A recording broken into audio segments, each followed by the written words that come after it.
ఏంటమ్మా వంట చేస్తున్నావా? నాకు తెలియక అడుగుతాను, ఇంకెంతకాలం మగరాయిలాగా ఊళ్ళెంబడబడి ఉద్యోగాలు చేసుకుంటూ తిరుగుతావు?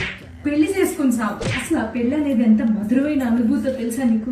అలా భర్త కోసం ఉద్యోగం నుంచి ఎప్పుడెప్పుడు వస్తాడని ఎదురు తగలెడుతున్నాను కదా ఇక్కడ వంట, మళ్ళీ ఎప్పుడెప్పుడు అని అడుగుతావేమిటి? ఆ ప్రాణాన్ని దాపరించాడు మొదనష్టపాడు. ఎప్పుడు చూసినా ఆఫీస్ నుంచి వచ్చి కుంభాలు మెక్కడమే గానీ ఏనాడైనా ఎంత కమ్మగా ఉండారు రాజ్యం మెచ్చుకున్న పాపాని పోయాడా? చిచి, నా కర్మకాలు పెళ్లి చేసుకున్నాను. నేను ఏం చెప్తున్నా నీకు?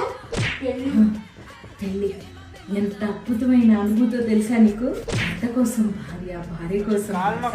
ఏందయ్యా వంట చేస్తుంటే నీ గోళ? ఎప్పుడు చూసినా కాళ్ళు నొక్కు చేతులు నొక్కు అనుకుంటూ రోగిష్టాన్ని ఇచ్చి పెళ్లి చేశాను మా అమ్మ వాళ్ళు, నా కర్మగారు. ఏం చెప్తున్నాను? పెళ్లి అనేది ఎంత మధురమైన అనుభూతి.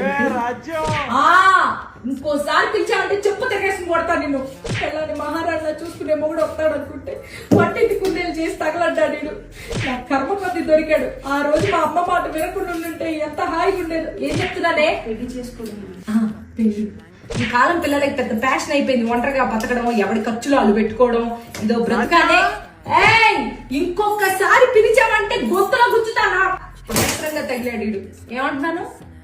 పెళ్లి చేసుకోమా అలా వినాలి మాట కూతురంటే. 30 ఏళ్ల క్రితం నేను నీలానే మా అమ్మ మాట విన్నాను.